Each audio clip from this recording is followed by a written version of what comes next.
네, 기후 변화 대응을 위해서 세계 각국과 또 국제 기구 등이 참여하는 P4G 제2회 정상회의가 오는 30일 내일 모레입니다. 서울에서 열립니다.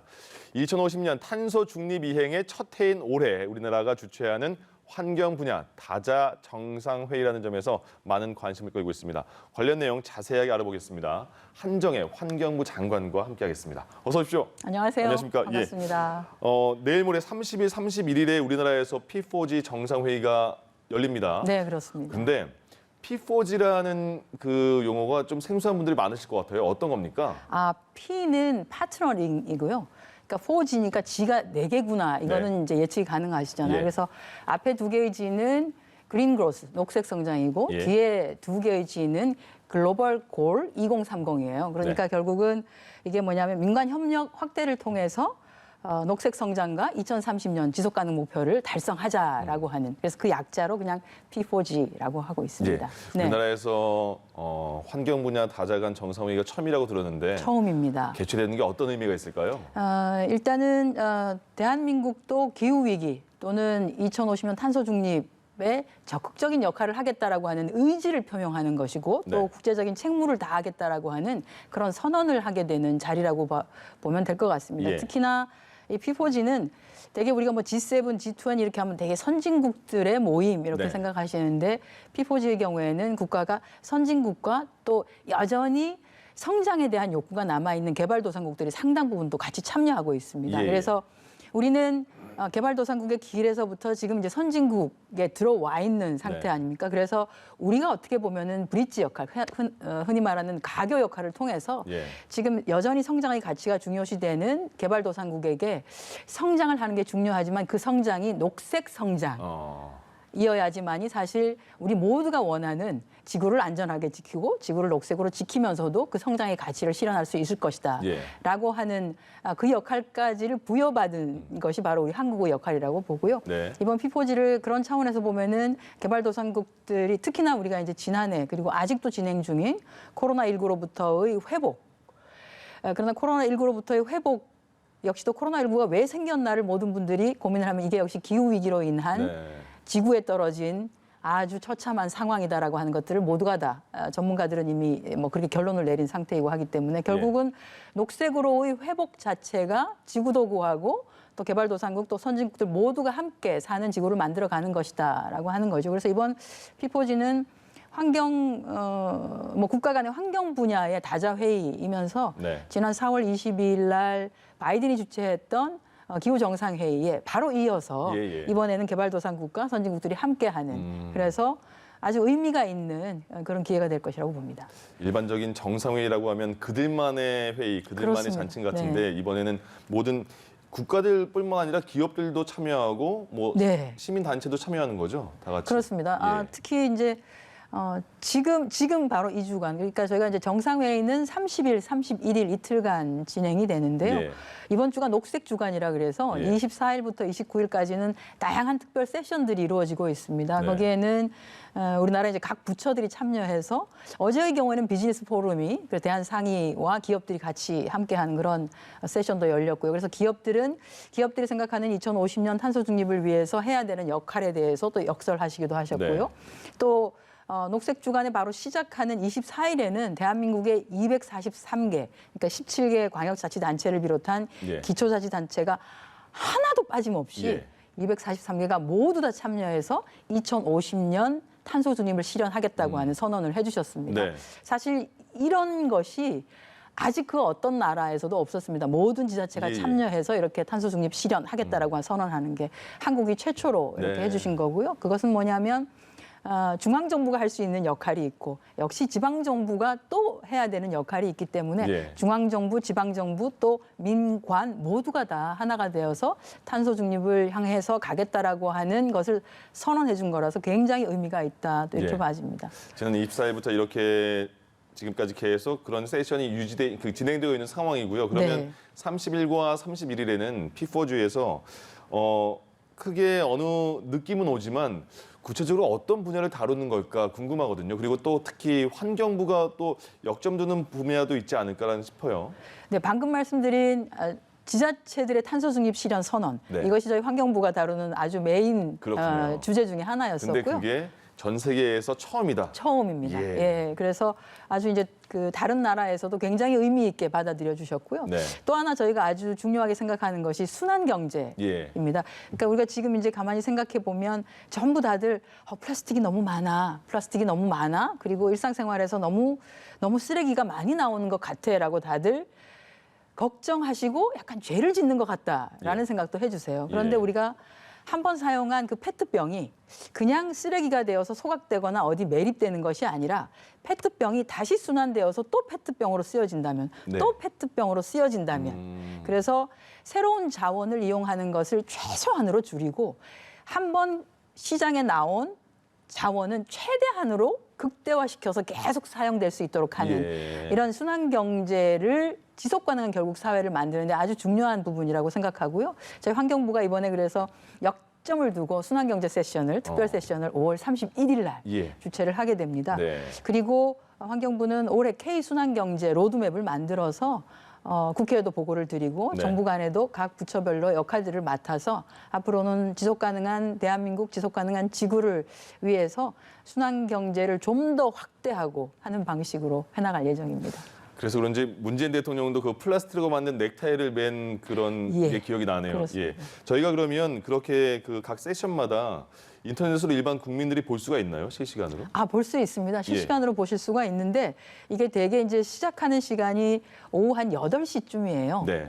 지금 오늘도 아마 오후 8시 되면은 비포지의 특별 세션 중에 하나가 진행이 될 겁니다. 네. 내일도 아마 녹색금융 부분이 금융위에서 진행하는 녹색금융 부분이 진행되어서 국제기구의 아주 유수한 금융 전문가들이 나와서 녹색금융의 중요성에 대해서도 말씀을 해주실 텐데요. 자유롭게 들어오셔서 시청을 해주시고 또 남은 감상도 좀 말씀해 주시고 해주시면 좋을 거란 생각이 듭니다. 알겠습니다. 이번에 회의가 2회고요. 네, 그렇습니다. 2018년에 덴마크에서 1회 P4G 회의가 열렸습니다. 거기 그때 코펜하겐 선언이 채택이 됐는데 이번에 그러면 서울에서 열리니까 서울 선언문이 채택이 될 거 아니겠습니까? 그렇습니다. 어떤 내용이 들어갑니까? 서울 선언문은 지금 우리가 겪고 있는 코로나19 이 위기를 극복하는 것, 그것이 녹색 회복이어야 하고 그것이 결국은 기후 위기를 극복하는 것과 궤를 같이 한다라고 하는 차원에서 그것을 하기 위한 국제사회의 연대와 협력과 지원 예. 이런 부분들이 담길 예정이고요. 또 하나는 올해가 파리 협정이 실질적으로 이행되는 원년이기도 합니다. 그래서 지구의 모든 국가들이 온실가스를 줄이자라고 약속을 했었던 2015년에 파리 협약을 만들어냈었던 그 뜻을 우리가 모두가 다 각자의 위치에서 이행을 하자라고 하는 것을 다시 한번 확인하게 될 것이고요. 예. 이렇게 하기 위해서는 사실 그냥 선언으로만 끝나거나 하는 것은 아니라 네. 우리가 지금 경제 사회 전반에 대한 대혁신과 대전환에 대한 노력들이 이행이 되어야 한다. 그러려고 하면은 아무래도 개발도상국에는 지원들이 필요할 것이다. 그래서 예. 국제적 지원이나 이런 노력들을 담게 될 겁니다. 또 기후환경 문제를 해결하기 위해서는 시민사회 역할도 무지 중요하고요. 정부의 역할도 있고 또 경제 부분에 있어서는 경제의 주체인 기업들이 친환경 경영을 하겠다라고 하는 의지와 확대 부분도 분명히 필요하고 또 하나 우리가 이제 놓치지 말아야 할 것은 미래 세대와 소통하는 것입니다. 네. 사실 우리는 이제 기성세대이고요. 우리가 살아가야 될 날보다는 미래 세대가 살아가야 될 날이 훨씬 많기 때문에 우리가 지금 우리의 목표나 가치에 너무 크게 의의를 두기보다는 미래 세대가 살아가야 할 그 시대의 가치를 조금 더 많이 생각하는 그래서 미래 세대와의 소통도 더 많이 해야 된다라고 하는 것이 담고 마지막으로 정말 중요한 게 이것이 전 지구적인 과제이기도 한데 해양 폐기물, 네네. 해양 쓰레기 이게 다 육상에서 우리가 모든 하고 있는 일상생활에서 만들어진 것들이 결국은 해양으로 가는 것이거든요. 누가 일부러 바다 한가운데 가서 그걸 투기하는 그렇죠. 사람보다는 결국은 육상에서 버려지는 것들이 큰 홍수가 나거나 또는 그게 아니더라도 흘러가거나 해서 해양 쓰레기가 되어서 결국 해양 생태계를 지금 완전히 파괴하고 있는 지경이기도 합니다. 네. 그래서 이것은 어느 특정한 국가가 할 수 있는 과제는 아니고 전 지구적으로 해양 폐기물과 해양 쓰레기를 줄이기 위한 그래서 해양 생태계를 복원하기 위한 노력들을 같이 해야 한다라고 하는 뭐 그런 과제라고 할까요? 또는 이행 목표를 담는 것 이런 것들이 아마 이번 서울 선언문의 주요한 내용으로 담길 것 같습니다. 예. 근데 이게 탄소 제로로 가기 위한 과정인 것 같은데 그러면 기업들 입장에서는 탄소 배출 제로로 어떻게 하지 고민도 많이 할 것 같고 네. 같이 따라하기 위해서도 설득도 많이 해야 될 것 같고요. 그렇습니다. 근데 탄소세를 도입한 국가도 조금 나온다고 해요. 그러면 환경부 네. 입장에서는 어떻게 그런 문제를 해결할 수가 있을까요?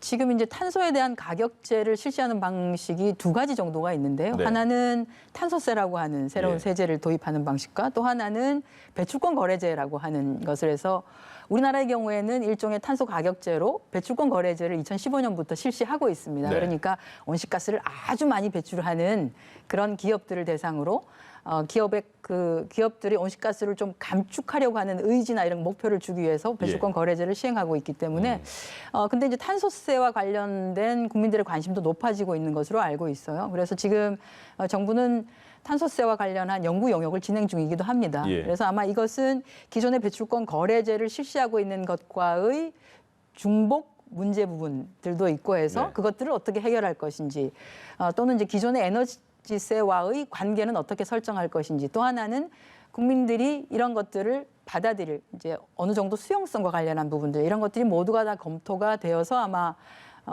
돼야 되지 않을까 이런 생각을 합니다. 예. 다만 그 탄소세를 일부 도입하고 있는 나라들의 경우에는 두 가지 방식을 채택하고 있습니다. 이미 배출권 거래제를 실시하고 있는 나라의 경우에도 네. 탄소세를 도입하고 있는 나라가 있는데 이런 나라들의 경우에는 하나는 배출권 거래제를 실시하고 있으면 감면을 해준다든가 네. 또는 아예 부과 대상에서 제외한다든가 하는 방식을 채택하고는 있습니다. 예. 그래서 이런 관계들을 잘 설정해서 논의를 시작해야 되지 않을까 생각합니다. 알겠습니다. 이 부분도 짚어보겠습니다.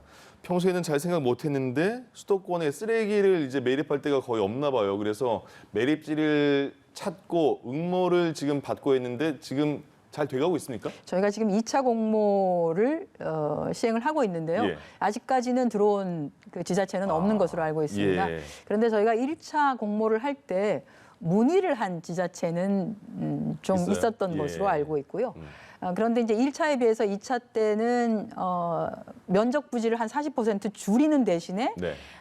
저희가 이제 주는 인센티브는 그대로 가지고 있기 때문에 훨씬 더 어찌 보면은 조금 더 인센티브가 가지는 게 되어서 조금 더 기다려볼 생각이고요. 예. 또 하나는 이러한 인센티브가 지자체에 굉장히 많이 도움이 되고 또는 개발을 하는데 도움이 된다라고 하는 것들을 좀 적극적으로 홍보할 생각이기도 합니다. 예. 지금 수도권 서울, 인천, 경기 지역의 쓰레기는 인천 쪽으로 매립을 하나 보죠. 그래서 인천 그렇습니다. 인천 지역의 수도권 매립지라고 예. 하는 공유 수면을 이제 조금씩 확보를 해서 거기를 매립을 할 수 있는 공간으로 이렇게 마련을 하고 네. 아주 깊이 파야 되겠죠. 예. 그래서 이제 거기다가 일반 흙과 같이 섞어서 이렇게 다지는 방식으로 하고 있습니다. 예. 그렇게 해서 하고 있는데 지금 이제 인천의 경우에는 이것이 너무 오랫동안 인천만 고통을 당하고 있는 거 아니냐라고 네네. 하는 그런 의견들이 있었습니다. 그것도 저는 충분히 그런 문제를 제기하실 수 있다고 보고요. 지금까지 수도권의 매립지와 관련한 쓰레기 문제와 관련한 것은 수도권의 모든 자치단체장들이 모여서 서로 협의하고 합의한 그 정신에 입각해서 지금까지 왔습니다. 그래서 예. 앞으로도 수도권 매립지와 관련한 부분에 있어서는 잘 협의하고 합의해서 제대로 된 안을 모두가 어느 정도 납득할 수 있는 안을 도출할 수 있도록 노력하겠습니다. 협의 과정이 지금 잘 되고 있습니까? 제가 이제 개별적으로는 서울, 인천, 경기 이렇게 해서 광역자치단체장님을 다 만나 뵙고요. 네네. 그래서 이제 의견들이 어떠신지는 거의 다 알았습니다. 예, 예. 그래서 이 세 분이 이제 저를 포함해서 한번 사자가 같이 한번 모여야 되겠다 생각해서 그 네. 일정을 지금 좀 잡고 있는 상태입니다. 물론 한 번 만나서 이 문제가 완전히 해결될 수 있을 거라고 보지는 아니하고요. 다만 이제 환경부도 기본적으로 쓰레기를 감축해야 된다는 것, 그리고 지금처럼 매립 방식, 그러니까 생매립을 하는 방식은 네네. 지속 가능하지 않다는 예. 것. 그래서 각각의 지자체가 다 일단은 소각을 할 수 있도록 그런 역량을 갖추는 것이 중요하고요. 이런 과정들을 좀 숙제로 드리고 그것들을 하나하나 해결해 나갈 수 있도록 그렇게 할 생각입니다. 예, 알겠습니다. 서울에서 열리는 P4G 서울 정상회의 멋지고 의미 있는 정상회의가 되기를 바라겠습니다. 고맙습니다. 고맙습니다. 예, 한정혜 환경부 장관과 함께했습니다.